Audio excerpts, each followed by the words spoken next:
So hi everybody, and thank you for watching these videos. My name is Ellen and I'm here to tell you some tips and hints about how to bring mindfulness into your race preparation and for race day for DCT as well. So this is the second video, and in this video I wanted to talk to you about a little bit about the science behind mindfulness. I'm a biochemist by qualification, so I really love this scientific part and I hope you find it interesting. What the scientists have found, and as they've studied mindfulness, and currently there are over 3,000 research articles on mindfulness at the moment.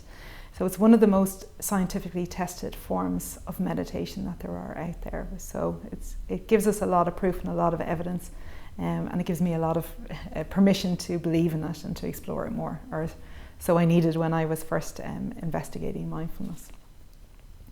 And what they have found, they found numerous things, but they found that it's been shown to help people to push beyond their endurance levels. It helps people to really, really dig deep and to go beyond what they think they are capable of. So that's one thing that's really beneficial, obviously, for you guys as you come up to your triathlon in a couple of weeks.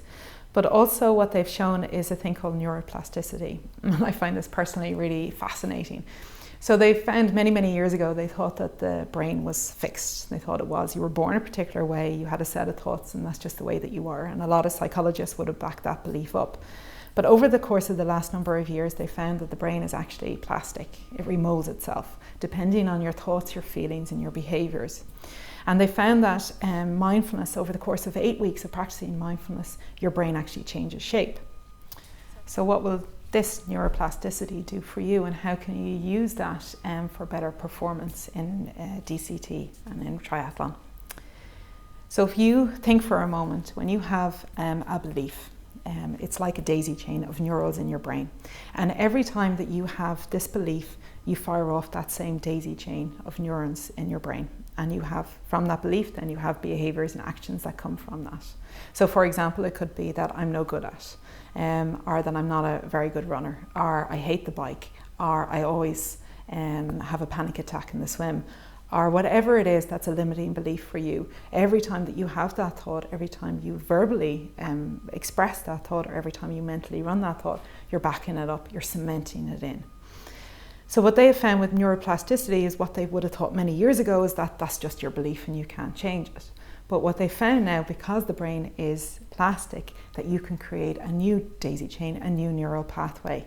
And this is really exciting. So it means that you can change your beliefs, especially your limiting beliefs, because you don't want to change your positive beliefs, of course.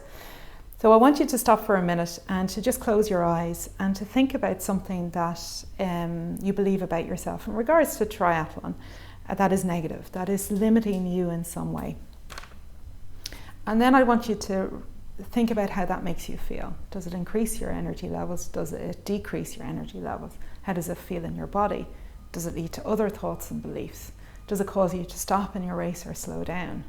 What's the consequences of that belief for you? How does it make you feel? Just observe it for a minute or two. So what's happening there in the brain is that every time you think that neural pathway is being fired off, the daisy chain is happening, and you're cementing in that belief. And you're backing that up every time that you have that thought or you talk about it. And then think about how much energy you're giving that, or how many times are you giving attention to that thought on a daily basis? Is it daily basis? Is it weekly? Is it moment to moment? How often is that belief there? So that could just give you a little bit of feedback about what's going on for you. So the neuroscientists now would say you can create a different belief. So open your eyes, and I want you to think now about somebody that you admire. Perhaps it's somebody like Brian Keane or Aileen Reid, or somebody maybe in triathlon, maybe in the sports world, or maybe somebody in your club that you admire. And somebody who's got something that you would like. And ask yourself, what do they believe in themselves that allows them to achieve that? Maybe they just believe that I can dig deep, or maybe they believe that, okay, I know my limitations, but I'm very capable. Or maybe they're just so confident in themselves that they fully believe in themselves. What do you think their belief is that they're running? What's their daisy chain that they're running that allows them to believe that statement? And neuroplasticity in the science would say you can begin to believe that statement too. How do you do that? Write that belief down on a piece of paper, and then you recite it every single day for 21 days, because it takes 21 days to reprogram the neural pathways in your brain. at first, as you say that statement of I'm a confident swimmer, or I'm a good runner, or I'm a capable swimmer, or I'm able for this, I'm capable of this, then that daisy chain gets fired and it gets cemented in. But when you first start saying it, it's going to feel uncomfortable. You're creating a new daisy chain. Of course, it's going to feel uncomfortable, but over time and with repetition, you're going to believe it more and more. What will happen is that over 3 weeks, and hopefully then by the time DCT comes around, you're actually really believing that statement for your race, and it will help you to achieve what you want to achieve in the day. Be mindful of that belief. So how does mindfulness help us in this instance with these beliefs? Well, mindfulness, as I said in the first video, is about coming to notice your thoughts. It's about it's the practice of coming to the present moment. It's coming to learn to observe what you're thinking. Well, the formal practice of mindfulness will over time help you to notice what you're thinking. So it'll help you to notice when you're running that thought, when you're actually having that belief, and you'll be able to catch yourself, kind of cancel that belief and run this new affirmation or this new belief as a mantra, whichever way that you want to use it. But then also be mindful. Be mindful that if your belief is that I'm a capable swimmer and I'm okay, I'm safe in the water, if somebody asks you, are you going for a swim, and you go, oh, I can't stand swimming, just be mindful that you're kind of giving off a mixed signal as such. So let that belief come through in your thoughts, your deeds, your actions and your words, and soon you've got a new neural pathway.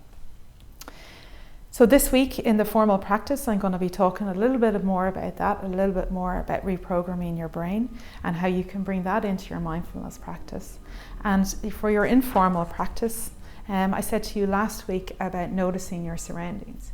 There's a lovely acronym that you can use for this, and many of my clients use it, and they put it on a little post-it note. And they just put the words PNB on them, and they put them on their steering wheel, or they put them on their computer at work, or they put it on their phone, somewhere discreet, somewhere that they're going to see quite a lot. And the words are pause, notice, breathe. So whatever you're doing, stop, put everything down, notice. What do I see around me? What are the shapes, the colors, the textures? What are the people? And then breathe. Notice, where am I breathing? How am I breathing? Breath is really important in mindfulness and in your everyday life as well, because it directly links to your stress levels. But I'm going to be talking more about your breath in a later video. And the other good thing I meant to say about this is, the neuroscience has also shown that the less that you use your self-limiting beliefs, it's a bit like a muscle. You know, when you exercise a muscle, it gets stronger. It's the same way when you exercise those negative beliefs, they get stronger. Same way as well, if you don't exercise a negative belief, what happens to a muscle you don't exercise? It becomes weaker and it wastes away. So pretty good news for all of us who could do with thinking more positively about ourselves and having more confidence in our race. So thank you for looking at this video. I hope you find it beneficial, and I'll see you for the next one.